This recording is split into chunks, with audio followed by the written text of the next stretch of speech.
अस्सलाम वालेकुम students. Second year के टेस्ट नंबर 4 की के साथ आपकी खिदमत में हाजिर हूँ। इस टेस्ट का पहला जो क्वेश्चन था क्विज नंबर 4 का कि anti derivative of secant Y tan Y is. तो चूँकि हमें ये पता है कि सीकेंट वाई का डेरिवेटिव होता है सीकेंट वाई टैन वाई, इसलिए सीकेंट वाई टैन वाई का एंटी डेरिवेटिव होगा सीकेंट वाई। तो ऑप्शन ए में ये फंक्शन यानी सीकेंट वाई दिया हुआ है, इसलिए क्वेश्चन 1 की करेक्ट ऑप्शन ए होगी। 1/y एल एन वाई का इंटेग्रल बताना है। इसको हम सब्स्टिट्यूशन से भी कर सकते हैं। अगर हम एल एन वाई को यू लेट कर लें तो 1/y D Y is equal to D U आएगा।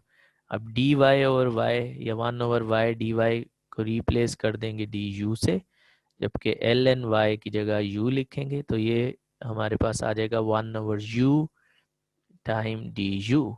और 1/u यानी नीचे फंक्शन है, ऊपर उसका डेरिवेटिव है, तो ये log ऑफ u के इक्वल आएगा। और log ऑफ u में फिर u की वैल्यू सब्स्टिट्यूट कर देंगे यानी एल एन वाई। तो इस तरह हमें इसका आंसर मिल जाएगा इस इंटीग्रल का, जो कि log ऑफ y प्लस सी होगा। तो ये ऑप्शन डी में दी गई है, तो डी ऑप्शन करेक्ट होगी। क्वेश्चन 3 है the value of 4 to the power y dy। तो ये एक्सपोनेंशियल फंक्शन है।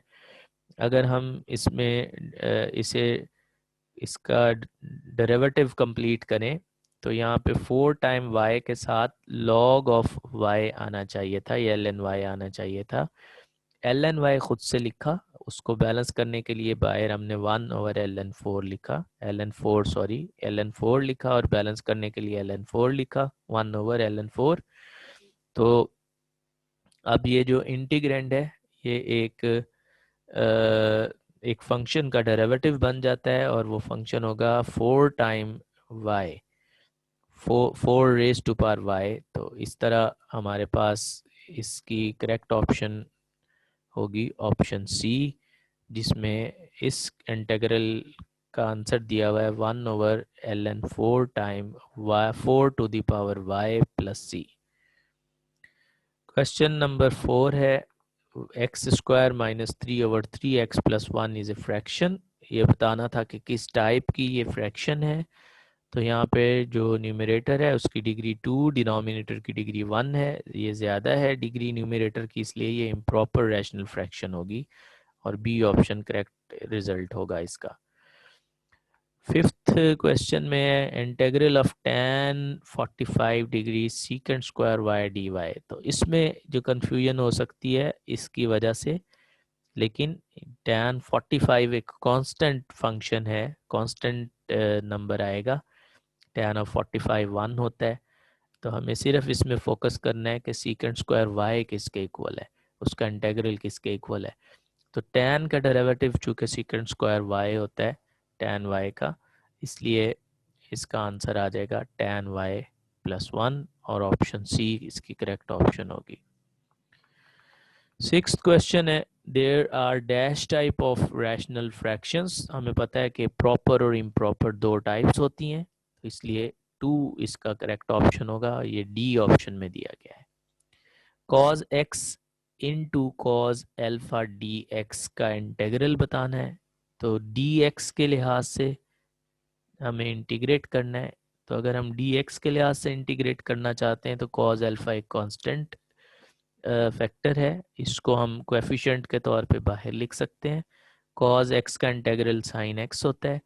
इस तरह आंसर आ जाएगा cos alpha sin alpha plus C, और ये ऑप्शन सी में दिया गया है। Partial fraction of 1/x² - 1 is. तो हम यहाँ पे डिनोमिनेटर को फैक्टराइज करेंगे, 1/x² - 1 हो जाएगा 1/x + 1 इंटू x - 1। और पार्शियल फ्रैक्शन के लिए हमें इसे a/x + 1 प्लस b/x - 1 की फॉर्म में लिखना है। फिर इनका एलसीएम लेंगे, ये टर्म ये फैक्टर a से और ये फैक्टर b से मल्टीप्लाई होगा, फिर दोनों साइड्स पे डिनोमिनेटर्स कैंसिल हो जाएंगे, और 1 is equal to A into X minus one plus B into X minus one आएगा। इसको अब फर्दर सॉल्व करेंगे तो ए की वैल्यू -1/2 और बी की वैल्यू +1/2 आएगी। ए की और बी की इन वैल्यूज़ को ए और बी की जगह पे रखें तो हमारे पास ये रिजल्ट आ जाता है और ये ऑप्शन ए में दिया गया है। क्वेश्चन 9 है x/2x-3 is a type of fraction. तो यहाँ पे दोनों की डिनोमिनेटर और न्यूमरेटर दोनों की डिग्री इक्वल है। अगर डिग्री इक्वल भी हो तब भी हमारे पास फ्रैक्शन इम्प्रॉपर होती है, इसलिए ऑप्शन बी करेक्ट ऑप्शन होगी, यानी ये एक इम्प्रॉपर रैशनल फ्रैक्शन है।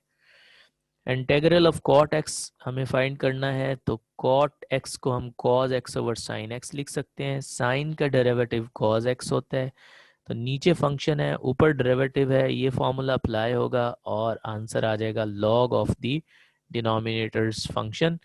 तो ये log of sine x plus C, यानी ऑप्शन ए जो है वो इस क्वेश्चन की करेक्ट ऑप्शन होगी। 10th क्वेश्चन देखा हमने। 11th में है कि partial fraction of 7x plus 25 over x plus 3 into x plus 4। तो ये एग्ज़ाम में ये मिस प्रिंट था, यहाँ पे प्लस का साइन था, एक्चुअली यहाँ पे कोई साइन नहीं है, ये प्रोडक्ट है इन दो फैक्टर्स का। तो अगर हम पार्शियल फ्रैक्शन इसकी करें, ऑप्शन में हमें ये देखना होगा कि ये एक्सप्रेशन इससे मल्टीप्लाई होती है, ये डिनोमिनेटर इससे मल्टीप्लाई होगा, तो 4 और x 4x 3x और 4x मिल के 7x हो जाएगा।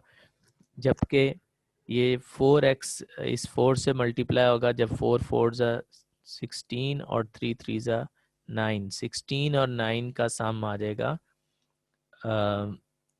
25।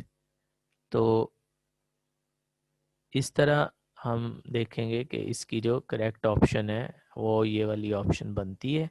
इन दो फ्रैक्शन को ऐड करने से ये रिज़ल्ट आता है, इसलिए इसकी पार्शियल फ्रैक्शन ये दो फ्रैक्शंस होंगी, इसलिए ऑप्शन ए करेक्ट ऑप्शन होगी। 12th क्वेश्चन है the value of integral D X over X square X plus 2 whole square plus 4। इसमें हम ये फॉर्मूला अप्लाई करेंगे कि 1/x² प्लस ए स्क्वायर का इंटेग्रल होता है 1/a tan इनवर्स x ओवर a।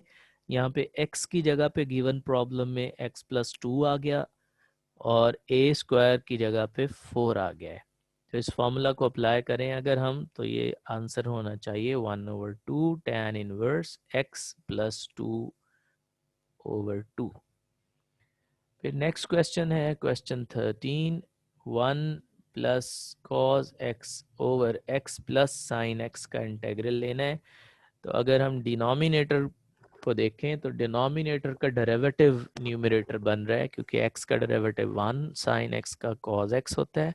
तो नीचे फंक्शन हो गया ऊपर डेरिवेटिव हो गया, तो आंसर आ जाएगा log of the denominator function, यानी log of x plus sine x। और ये ऑप्शन ए में दी गई है ये एक्सप्रेशन, इसलिए 13th का करेक्ट आंसर होगा ऑप्शन ए। तो बाकी क्वेश्चंस के लिए आप सेकंड वीडियो मुलाहिजा कर सकते हैं। इजाज़त दीजिए, अल्लाह हाफिज़।